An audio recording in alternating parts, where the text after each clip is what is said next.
They called her just a housewife. In the glittering world of her husband, Marcus Pierce, Elara was the invisible woman, the one who organized charity bake sales while he closed million-dollar deals. She was the simple, plain wife he tucked away the embarrassing secret to his sophisticated life. But at the Starlight Ball, the most exclusive event of the year, everyone was about to learn the truth. The woman they dismissed was richer than all of them combined. The man she loved was about to lose everything. This is the story of how Elara Pierce burned their world to the ground. The scent of old money and fresh-cut lilies always made Elara Pierce feel slightly nauseous. Her home, a sprawling, sterile white mansion in Greenwich, Connecticut, was a testament to her husband's ambition, not her own. Every gleaming surface, every piece of cold modern art had been chosen by Marcus. Elara's only domain was the kitchen, which she genuinely loved, and her small, sun-filled study where she organized fundraisers for the local women's shelter. "Elara, are you even listening?" Marcus barked, not looking up from his phone. He was knotting a silk Tom Ford tie, his reflection staring back at him from the black marble of the fireplace. Elara flinched, pulling her focus from a spreadsheet detailing silent auction bids. "Sorry, Marcus. The shelter gala is next week. I was just finalizing the numbers." Marcus sighed, a sound of profound theatrical exasperation. "The shelter gala. Right. Listen, Elara, I need you to be serious for one night. The Starlight Ball is in 2 weeks. It's not your little bake sale. This is the event." "I know, Marcus. The one hosted by the Ashfords," she said quietly. "Not just hosted by them. Julian Ashford himself is rumored to be making an appearance. Do you understand what that means?" He finally turned to her, his eyes cold. At 42, Marcus Pierce was a man sculpted by ambition. He was a senior vice president at Crestview Investments, a firm that was, to put it mildly, drowning. "It's important for your deal," Elara recited. "It's not a deal, Elara. It's the deal. Ashford Global is considering an acquisition of Crestview. Without it—" He didn't need to finish. "Without it, the house of cards. This house, the cars, his reputation would collapse. I need you to look presentable, not like a librarian. I need you to look like you belong." "I don't belong," she thought. She hadn't belonged in this world for 10 years. She had been Elara Pierce for a decade. But before that, she had been someone else entirely. A ghost. I'll find something to wear," she murmured. "Good." He tapped his phone, a smirk playing on his lips. "I've got to go. A dinner meeting with Serafina and the junior partners. We're finalizing the pitch for the Ashford board." Elara's stomach tightened at the name, Serafina Vance, the new, brilliant, and stunningly beautiful junior executive in Marcus's division. The woman whose perfume, a heavy, expensive musk, had clung to his suit jackets for the past 6 months. "Oh. Well, have a good time." Elara said the words, tasting like ash. "Don't wait up." He was already out the door, the click of the lock echoing in the cavernous hallway. Elara was left alone with the lilies and the spreadsheets. She looked at her reflection in the dark glass of the entryway.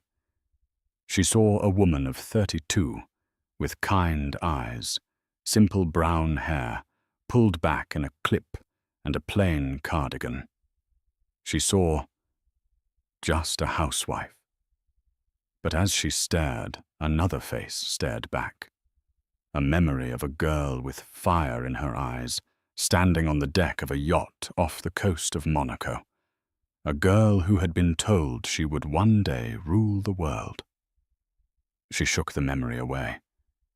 That girl was gone. That girl had run away to be normal, to be loved for herself. She had met Marcus, a charming, driven associate at a small firm. She had fallen in love with his energy, his promises of a simple, successful life. She had chosen this. She went back to her spreadsheets. The women's shelter needed $50,000 for a new wing. She would get it for them. This at least was real. This was her work. Later that night, long after midnight, Marcus's phone, synced to the tablet in the kitchen, buzzed with a new message. Elara, cleaning a wine glass, glanced over. Serafina. He's bought it. The pitch is solid. He has no idea the Ashfords are planning to liquidate Crestview, not acquire it. He's just desperate enough to sign anything. And his pathetic little wife. He actually called her domestic. God, you're a good actor, Marcus. Elara dropped the glass. It didn't just break. It shattered, exploding across the quartz countertop. It wasn't the affair. She had suspected that. For months. It was the lie.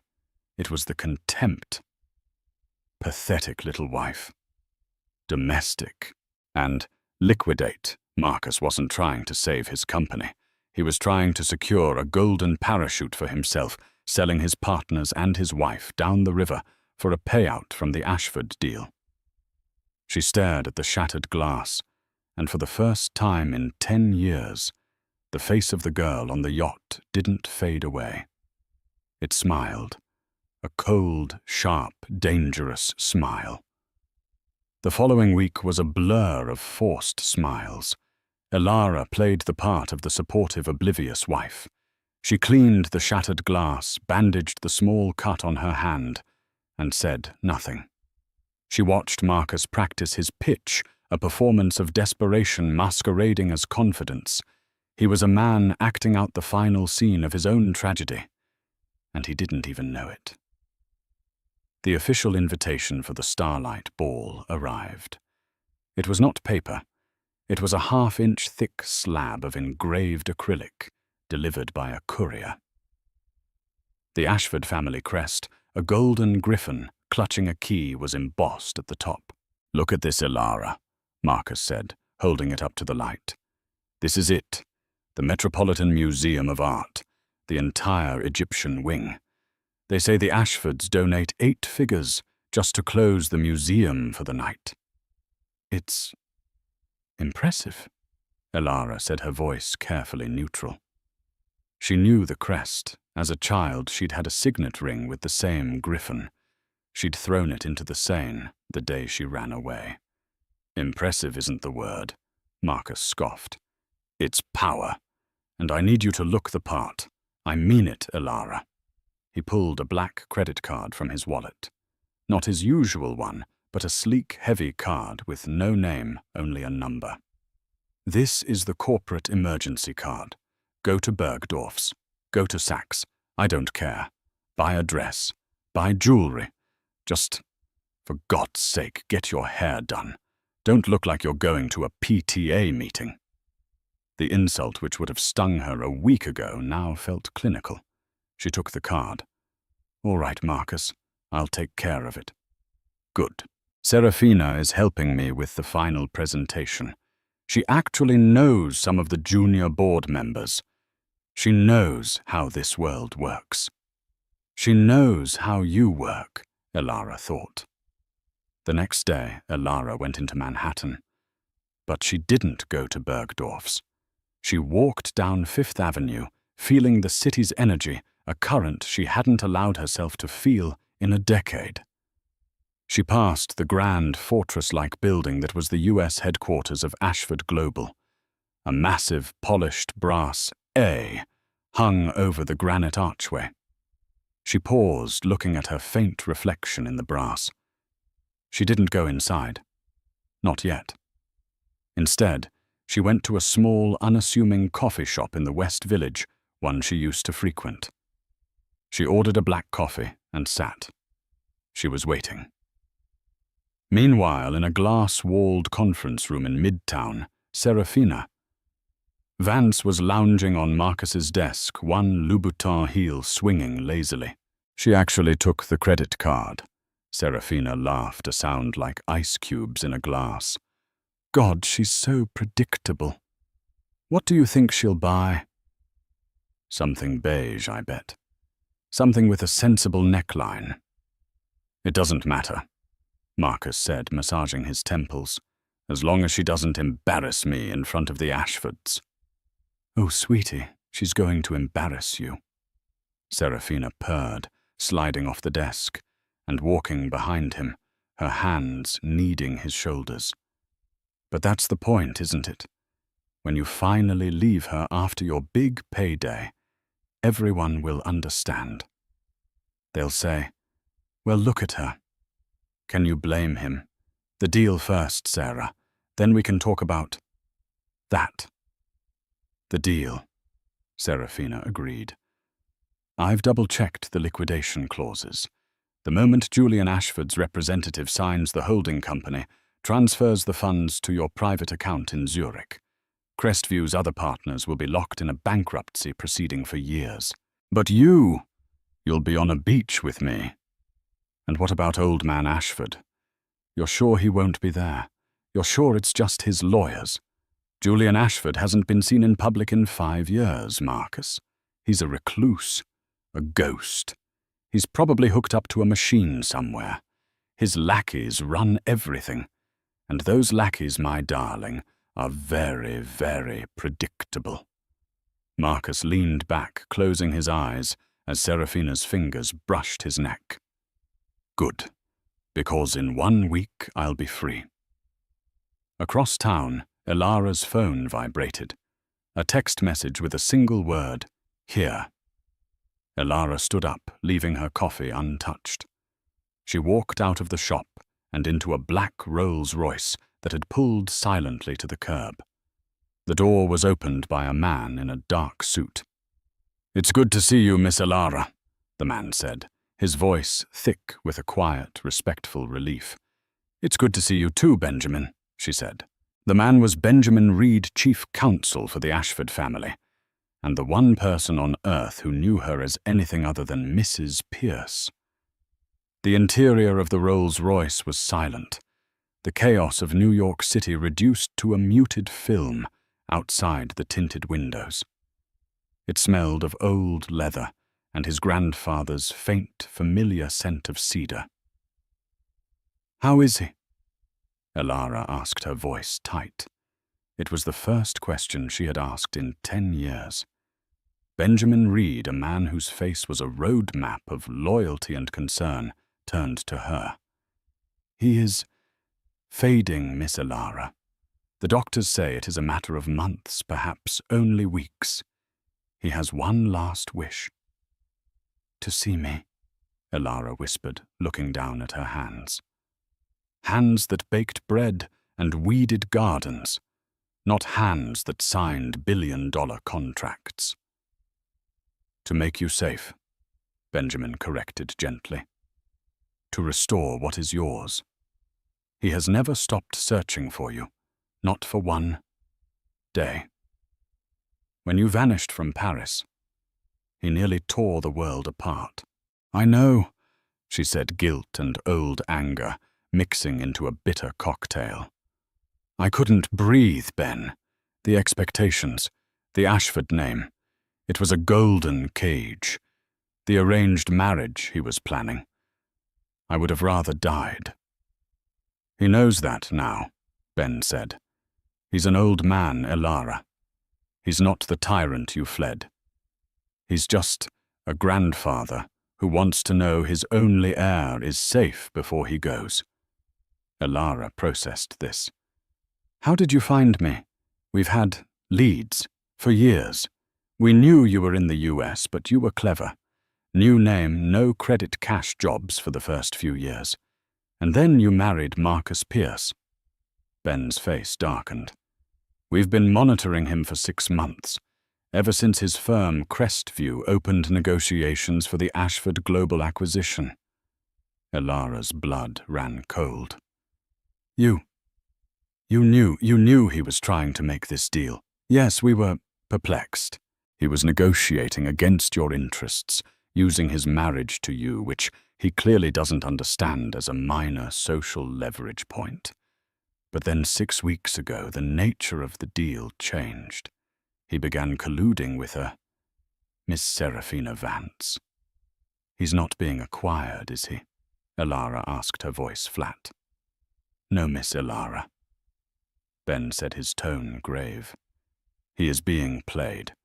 Ms. Vance is colluding with a rival firm, Vanguard Capital. They convinced her that Ashford Global intended to liquidate Crestview. They've fed her false information. She in turn believes she is helping Marcus steal a golden parachute. So what's the real deal? There isn't one. Ashford Global was never going to acquire Crestview. The firm is leveraged to the point of absurdity. Your grandfather merely allowed the negotiations to continue, to keep an eye on Mr. Pierce, to see what kind of man his granddaughter had married. Elara leaned her head against the cool glass. And now he knows. He does, Ben said, and he is displeased. The car wasn't heading back to Greenwich. It was heading toward a private airfield in Teterboro, New Jersey. Where are we going? To see your grandfather. He is at the estate in the Adirondacks. He wants to see you before the ball. Ben paused.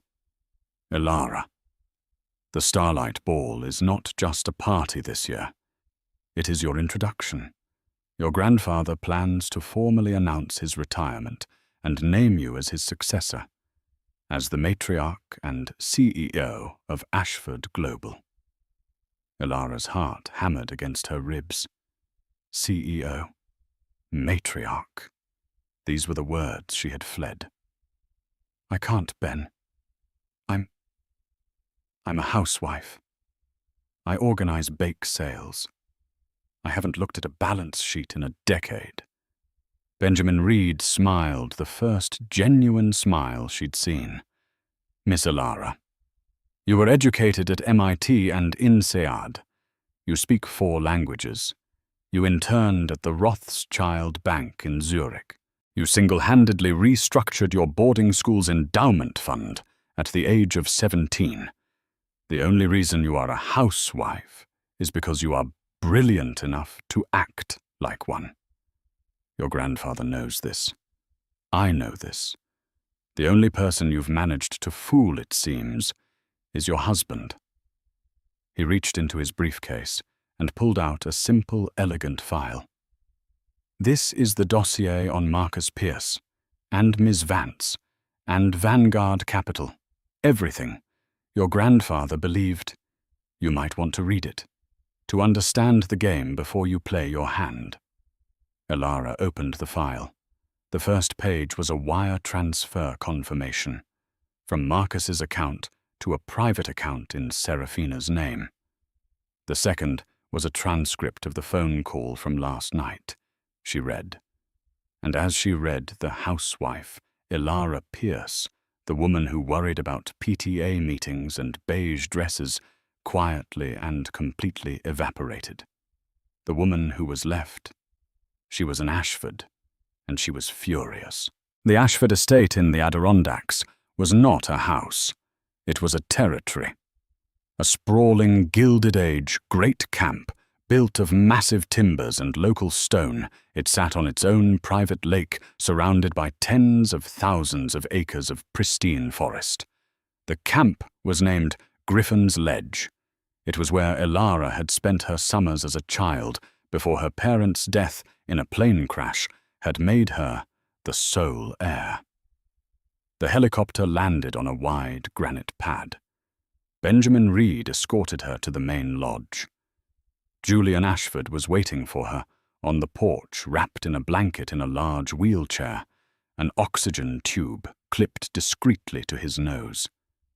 He was thinner than she remembered his legendary steel-grey eyes, now clouded with age and illness. But when he saw her, they cleared. Elara. He breathed, his voice a dry rustle. He held out a trembling hand. Elara rushed to him, dropping to her knees and taking his frail hand in hers. The tears she had held back for a week, for a decade, finally came. "Grandfather, I'm so sorry." "Hush, child," he whispered, his other hand coming up to cup her face. "It is I who am sorry. I drove you away. I saw you as a successor, not as a granddaughter. I tried to forge you into a weapon. I forgot to just love you. Can you forgive an old fool? There's nothing to forgive." She wept. "I was just so lost." "You were not lost," he said, his voice gaining a flicker of its old strength. "You were in hiding. Now, it is time to come home." They sat for hours. She told him about her small life, about the joy she found in the shelter, in gardening, in living without a security detail. He in turn told her about the company, how it had grown, but how it lacked heart. "It is a vast, powerful machine, Elara," he said, looking out at the lake. "But it has no soul. It needs you. The Ashford Foundation. Your mother started it. It's been stagnant. You with your shelter. You understand things I never did." Then they talked about Marcus. "He's a fool," Julian stated, his voice flat. "A greedy, short-sighted, arrogant fool. And he has my granddaughter's name in his mouth. He doesn't know grandfather. He thinks I'm nobody. He calls me just a housewife." Julian Ashford's eyes hardened. "That is a mistake he will only make once. Benjamin has explained the situation. The ball. The announcement. Are you ready for this, Elara? Once you step into that light, you can never go back to the shadows." Elara thought of the text message from Serafina. She thought of Marcus's contempt. She thought of the lie. "He's not just a fool, grandfather," Elara said, her voice turning cold. "He's a thief. He's colluding with Serafina Vance to defraud his own company and escape with a payout. And she is colluding with Vanguard Capital to sabotage the Ashford name." Julian nodded slowly. "A tangled web." "I'm not just going to announce my succession," Elara said, standing up. "I'm going to clean house. My house, my company's house, and my husband's." A slow, wolfish grin spread across Julian Ashford's face. "There you are," he whispered. "There's the Ashford blood." "Ben," Elara called, turning to the lawyer who stood discreetly by the door. "I need you to do several things. First, I want you to freeze the Zurich account Marcus Pierce opened. Use our Swiss banking connections. I want it frozen 1 hour before the Starlight Ball begins." Ben nodded, already taking notes.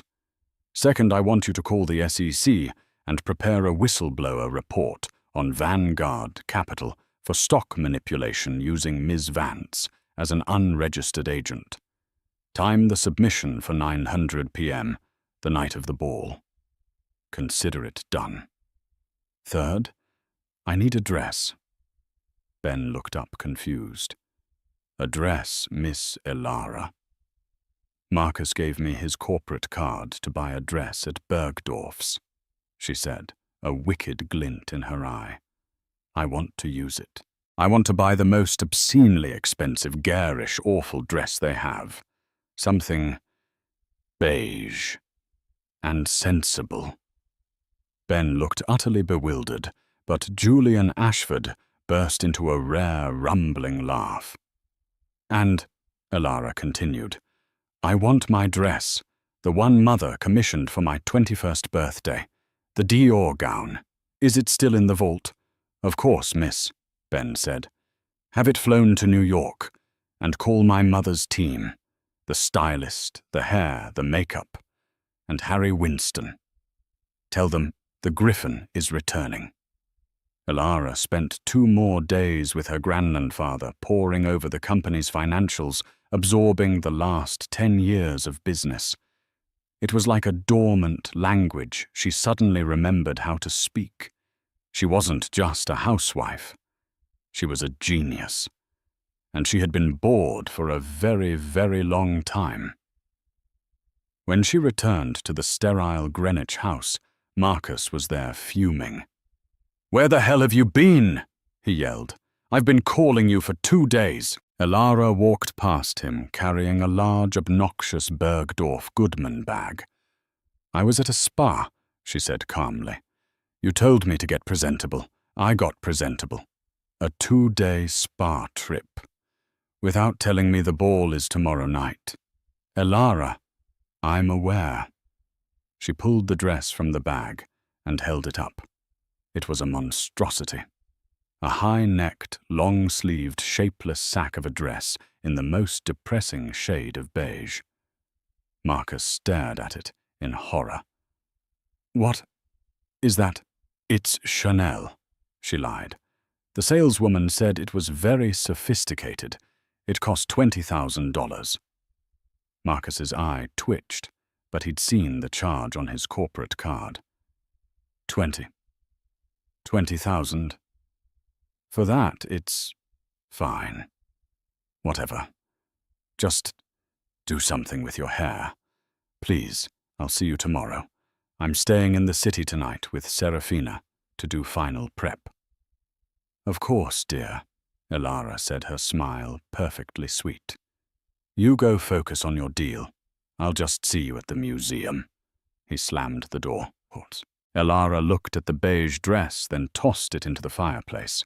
"It's not even Chanel," she muttered. She hadn't even gone to the store. She'd had Ben's assistant buy it. The real dress was already hanging in her closet. The day of the Starlight Ball was electric. New York City hummed with the anticipation of it. The New York Times and Vogue had both run features on the event, calling it the coronation of the year, though no one understood why. The rumor was that Ashford Global was announcing a new massive philanthropic initiative. In a suite at the Pierre Hotel, Marcus Pierce was adjusting his tuxedo.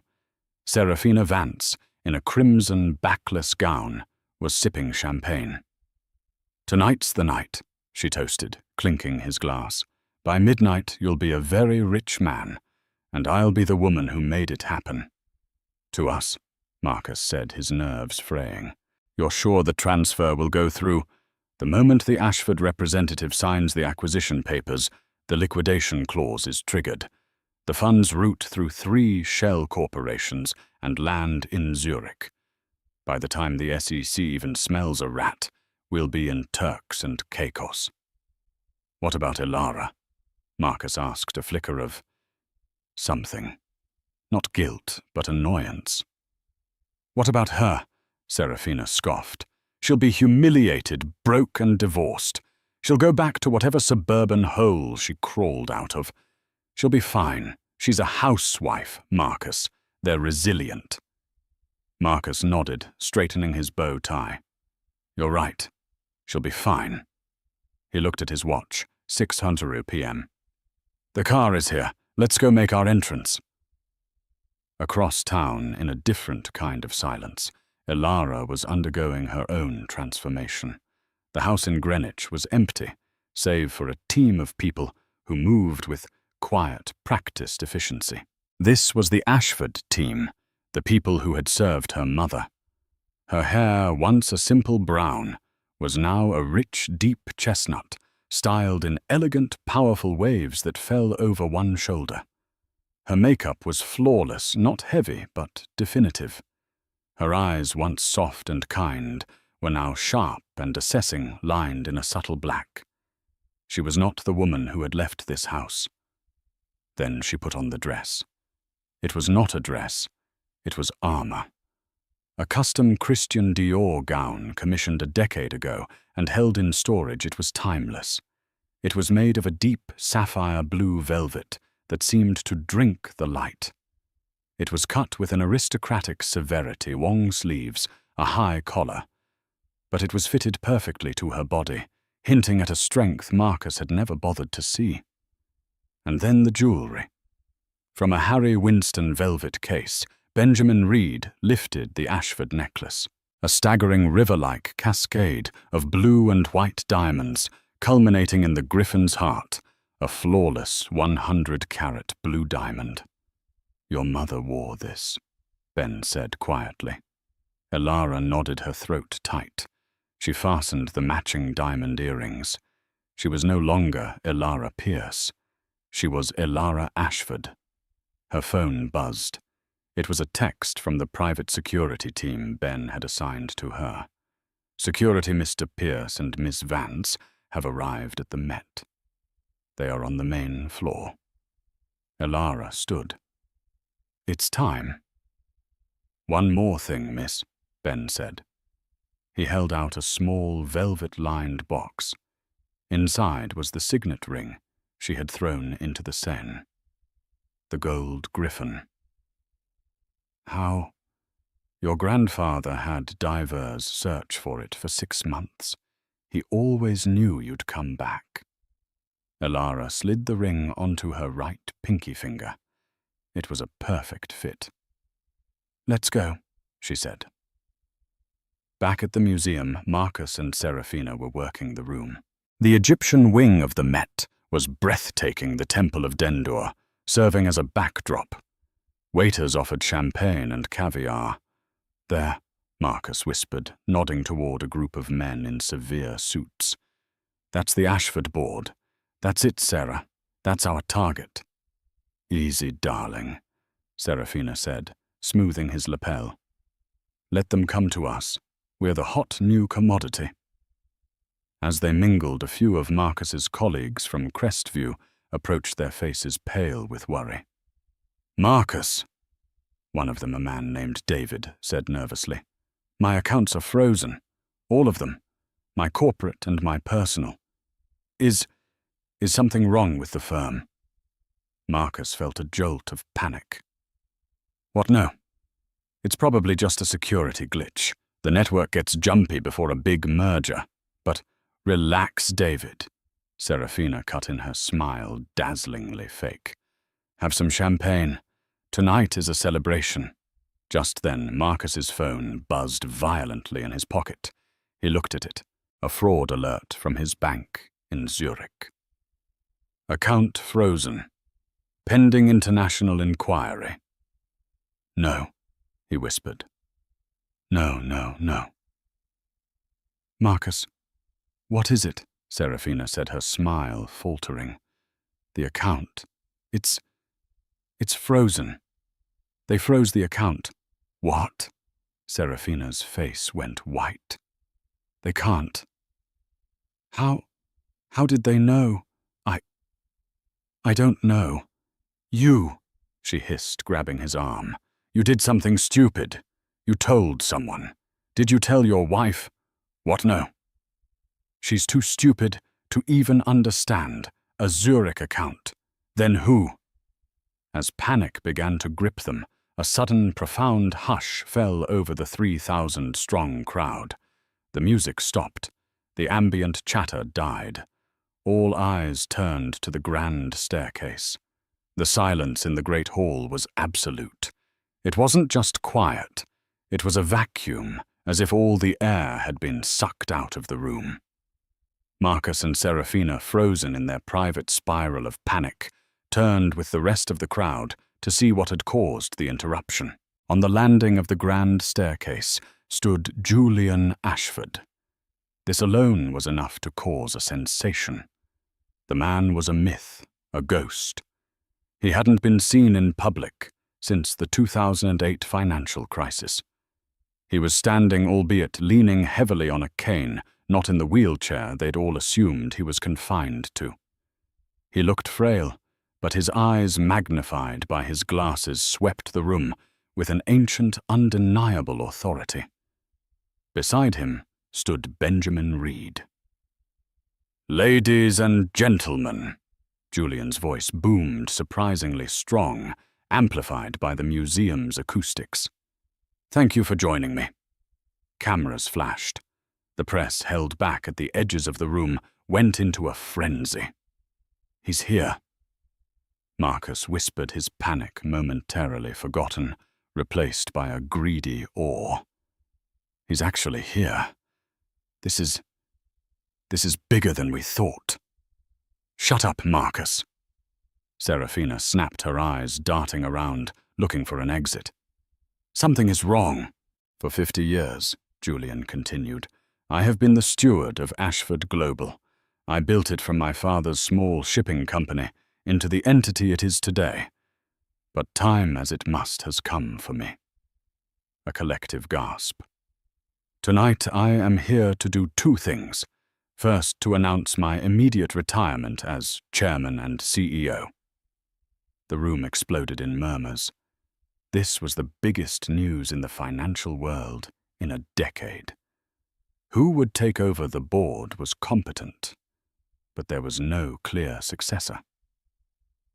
And second, Julian raised his hand, silencing the crowd once more. "I am here to introduce the new head of the Ashford family, the new matriarch of our legacy, and the new chairwoman and CEO of Ashford Global." Marcus looked at Serafina, giddy. "This is it. They're announcing the new internal structure. This is when they'll sign the acquisition." "My successor," Julian said, his voice softening, "is the one person who has always held the key to its future. The one person I trust to lead it with not only a brilliant mind, but with the heart it has so desperately lacked." He turned, holding his hand out toward the top of the stairs, which had been in shadow. "Please, welcome my granddaughter." A figure stepped from the darkness. It was not a junior executive. It was not a faceless board member. It was Alara.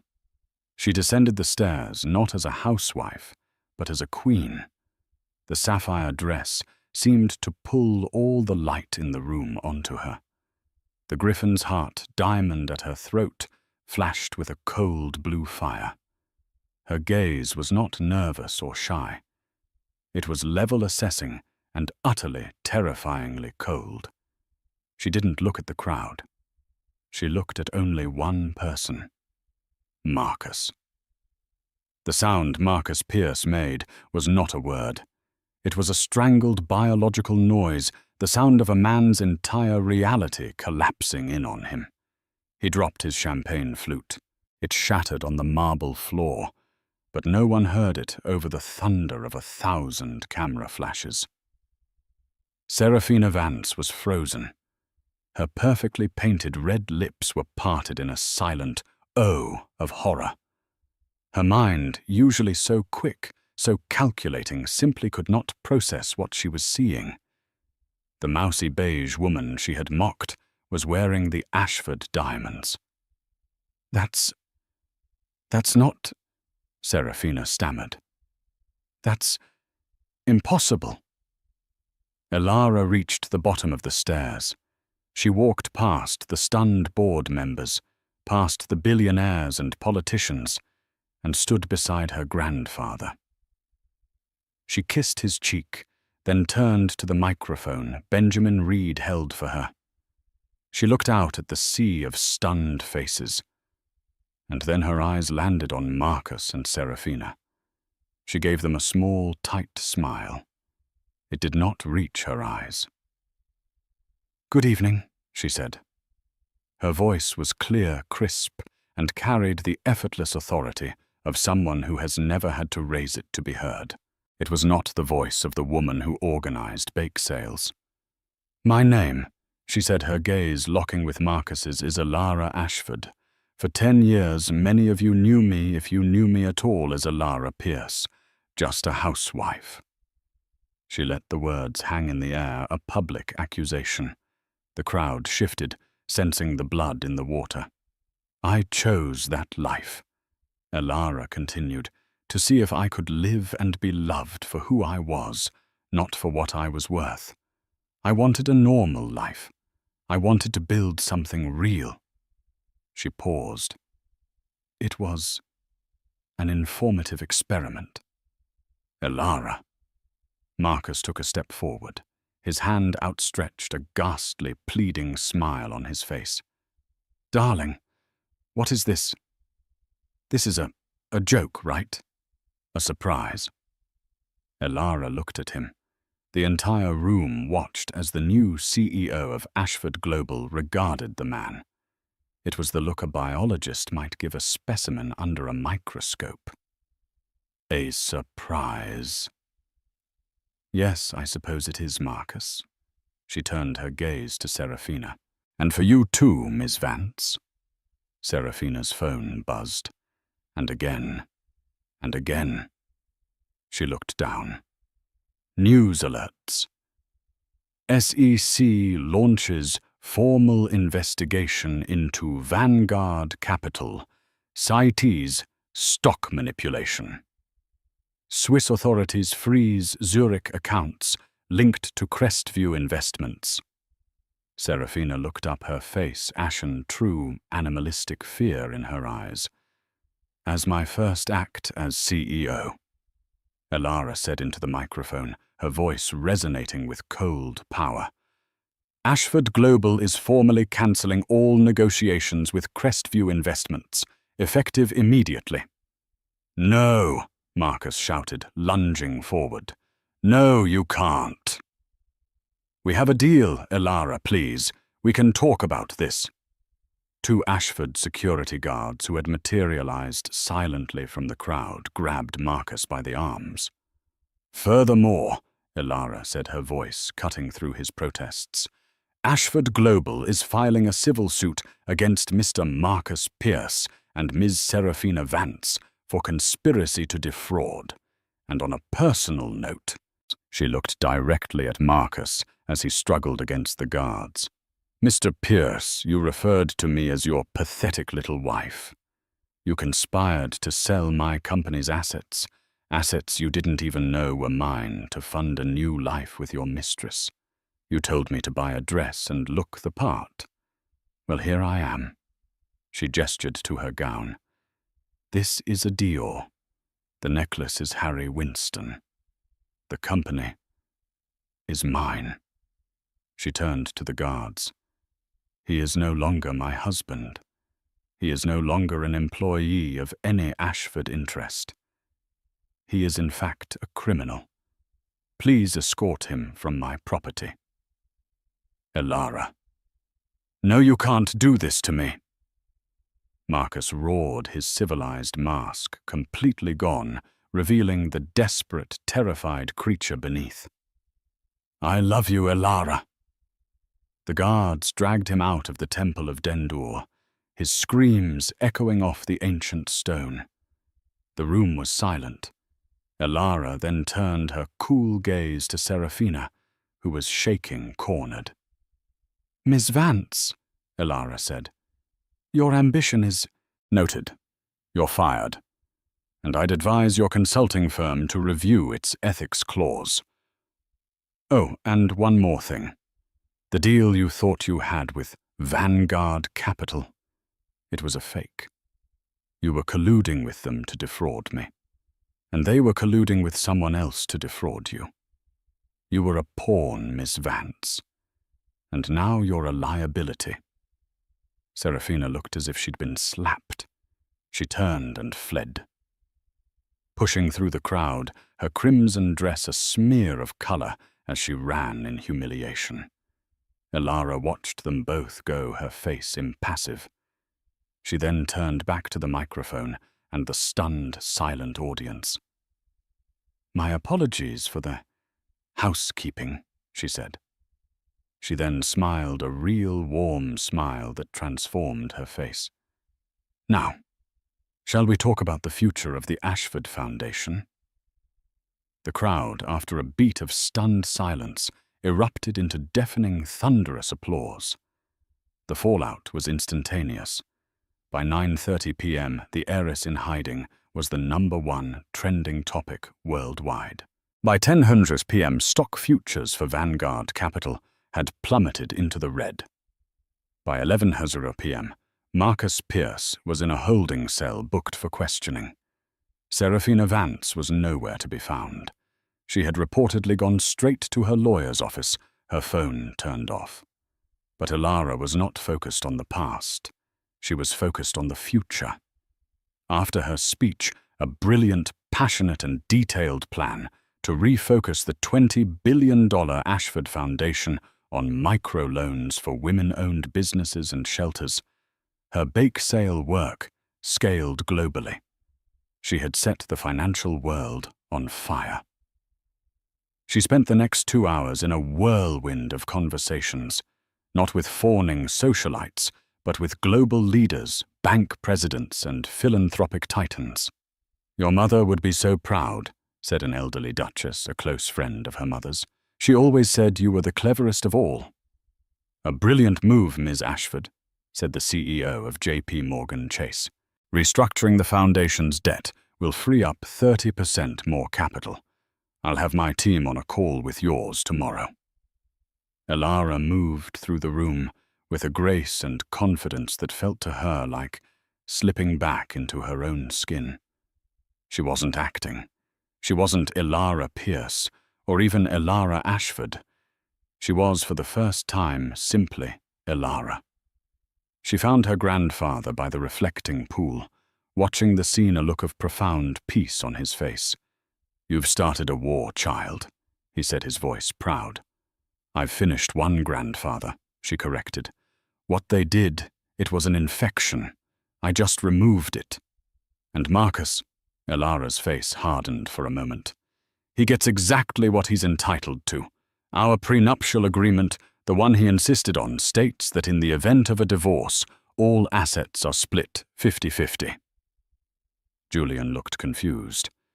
"But child, that means—" "It means," Elara said, "he gets 50% of his assets, which as of 9 p.m. tonight are less than zero. His stock options are worthless. His bank accounts are frozen. The house in Greenwich is in a trust under my maiden name. He gets half of his credit card debt, and I, in turn, will keep 100% of the Ashford Trust, which I never disclosed to him." Julian Ashford stared at her.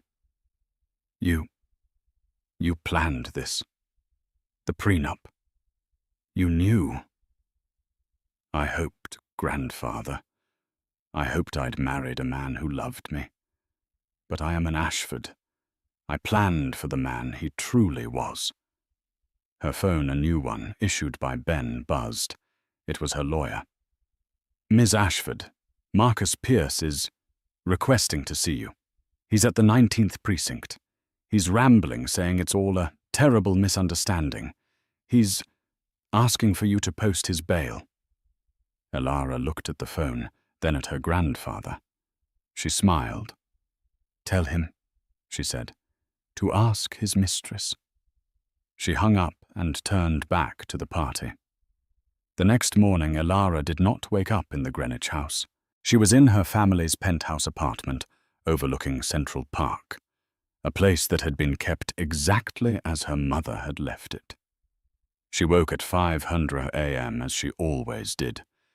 But instead of making coffee for an ungrateful husband, she was met by her new chief of staff. By 6:00 a.m. she was in the main Ashford Global boardroom on the 80th floor, the city lights still twinkling below her. The board was assembled the same men who had been stunned into silence last night. "Good morning, gentlemen," Elara said, taking her seat at the head of the massive obsidian table, her grandfather's seat. "I'm sure you've all read the preliminary reports from PricewaterhouseCoopers." The room was tense. They had expected a socialite. They were facing a strategist. "The Vanguard capital leak was effective," said one of the older board members, a man named Henderson. "But it's cost us. The stock is volatile." "It's not a leak, Mr. Henderson," Elara said, opening her laptop. "It's a controlled burn. We've exposed a competitor's deep-seated corruption. We took a 3% dip in pre-market trading. They've lost 60% of their value. I call that a win." She projected a file onto the main screen. "This is not our problem. This is." The screen filled with a list of stagnant, underperforming assets. "We have $4 billion tied up in old-world fossil fuels and speculative real estate. It's lazy. It's my grandfather's way." "No offense, Julian," she said, nodding to her grandfather, who was attending via a video link from the penthouse, looking happier than he had in years. "None taken, child. It was lazy." "As of today," Elara announced, "we are divesting, all of it. We are liquidating these assets and redirecting the full $4 billion into our new Ashford Future Division, Renewable Energy Biotech and AI Ethics. We are no longer a 20th century company. We are a 21st century one. Any questions?" The board was silent, stunned by the sheer scale and speed of her move. This was not a transition. It was a revolution. Henderson stammered. "This will take months, years even, to untangle." "It will take 6 weeks, Elara said. "I've already modeled the divestment. The plan is on your tablets. I expect the first phase to be executed by Monday." She stood up. "I'm not here to be a placeholder. I'm not here to be a figurehead. I'm here to work. My housewife days taught me one thing: efficiency. I ran a $5 million charity on a $50,000 budget. Imagine what I can do with $50 billion. She looked at every single person in the eyes. "You are either with me or you are in my way. Decide. You have until the end of the day." She walked out of the boardroom, leaving a group of the most powerful men in New York, utterly speechless. While Elara was remaking a global empire, Marcus Pierce was sitting in a bare white interrogation room. His tuxedo was rumpled, his hair a mess. The adrenaline had worn off, leaving him a shaking, terrified wreck. "I don't understand," he kept repeating to the detective. "You have to call her. She's my wife. Elara Ashford." "It's a mistake, Mr. Pierce," the detective said, sipping his coffee. "Your wife is currently in a board meeting. Her lawyer, however, has been very helpful." The door opened, and a tired-looking public defender walked in. "Mr. Pierce, I'm your court-appointed attorney." "Court-appointed?" Marcus laughed, a high-pitched, hysterical sound. "I'm worth millions. I don't need a public defender. Call my lawyer. Call Bill." "We did," the defender said, sitting down. "His firm dropped you as a client this morning, citing irreconcilable conflicts of interest. Apparently they also work for Ashford Global." Marcus's face fell. "What? No." "Listen, Marcus, you're in a lot of trouble. The SEC has you dead to rights on securities fraud. The Swiss have frozen your accounts. And your wife? Well, she's filed for divorce." "Divorce? No, she can't. She can. And she has. She's also provided the DA with a very thorough dossier. Texts, bank records, recorded phone calls. This one's from a Serafina V." The defender read from a paper. "He's just desperate enough to sign anything. And his pathetic little wife, he actually called her domestic." Marcus felt the blood drain from his face. She knew. She knew everything." "It appears so," the lawyer said. "And Ms. Vance, she's been granted immunity in exchange for her full testimony against you. And Vanguard Capital." That witch," Marcus slammed his fist on the table. "She set me up." "Looks like a lot of people set you up, Marcus," the lawyer said. "Right now your only play is a plea bargain. With this much evidence, they're going to bury you." Marcus Pierce, the man who had dismissed his wife as just a housewife, finally understood. He had never been the player. He had never even been on the board. He was the piece, and he had just been swept off it. He put his head in his hands, the reality of his arrogance crashing down on him. He was a man with nothing. No job, no money, no mistress, and a wife who was it, turned out one of the most powerful women in the world. And she hated him. 3 months later, the headline on Forbes magazine read, "The Ashford Revolution: How Elara Ashford Added $30 billion to her empire by thinking like a housewife." The article detailed her domestic approach. She cut waste. She focused on community.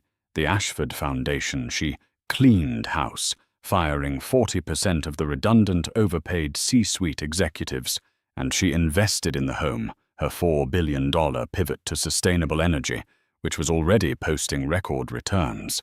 Elara herself was not in the penthouse. She was in the newly renovated wing of the Haven Women's Shelter, the one her little charity gala had been raising money for. After the ball, she had personally written a check to complete the funding, and then had the Ashford Foundation match it, building a new state-of-the-art facility. She was not wearing Dior. She was in jeans and a simple sweater, painting a wall. "You know," said Maria, the shelter director, and her friend, handing her a roller, "you're a lot more famous than the last time you were here. I had to shoo away 3 paparazzi." "They'll get bored," Elara laughed, painting a long, even stroke of pale blue. "They're waiting for me to go to a club or crash a car. They don't find philanthropic manual labor very exciting." "Well, we're glad to have you. The Elara Ashford Center for Economic Independence sounds a lot better than the new wing." "It's just a name, Maria." "It's a symbol," Maria said, stopping. "You know, for years you'd come here, so quiet, so efficient. You were the best organizer we ever had. But there was always a sadness to you. A wall. That wall is gone. You seem happy." Elara stopped painting and looked at her friend. "I am. For 10 years I tried to be someone I wasn't. I hid. I thought being just a housewife was a disguise. But I wasn't pretending. I loved this work. I loved organizing. I loved a balanced budget. I loved making something out of nothing. I was doing it on the wrong scale." She looked around the beautiful, bright room where women would soon be learning to kias and build businesses. Marcus thought housewife was an insult. He thought it meant stupid. He didn't realize that running a home, running a charity, running a life, that's the most difficult CEO job in the world. He didn't just underestimate me, Elara Ashford. He underestimated all of us. A young associate from her office poked her head in. "Ms. Ashford, sorry to interrupt. Mr. Henderson is on the line. The final divestment is complete." Elara nodded. "Tell him I'll be there in an hour, and tell the jet to be ready. I'm flying to the new solar plant in Arizona tonight." She turned back to Maria, smiling. One last wall. One last wall. 1 year later. Julian Ashford sat on the porch at Griffin's Ledge, watching the sunset paint the lake in gold and purple. He was weaker, but he was still here. He had held on. He heard footsteps and smiled as Elara sat beside him, wrapping a blanket over his legs. "You made it," he whispered. "I told you I'd be here for the weekend," she said, leaning her head on his shoulder. "The board can survive without me for 48 hours. How is everything?" "Marcus Pierce," she said, her voice neutral, "was sentenced to 8 years for fraud. He'll be out in 4 with good behavior. And Ms. Vance, she's working as a consultant in Dubai, She'll never work in the US or Europe again. She's irrelevant. Good. He sighed, a sound of contentment. And the company? We just broke ground on the first fully carbon-neutral shipping fleet. The Ashford Foundation is now a global leader in women's economic empowerment. And I finally sold the Greenwich house. I gave the proceeds to the Haven shelter. You did good, child. You did what I never could. You gave the name a soul. They sat in silence watching the stars appear. Elara was no longer a housewife, not really. She was a CEO, a philanthropist, a global power. But she still, on quiet weekends, baked her grandfather's favorite bread. She still balanced her own checkbook. She had not shed her housewife skin. She had simply shown the world that the skills of a housewife scaled up were the skills that could run the world.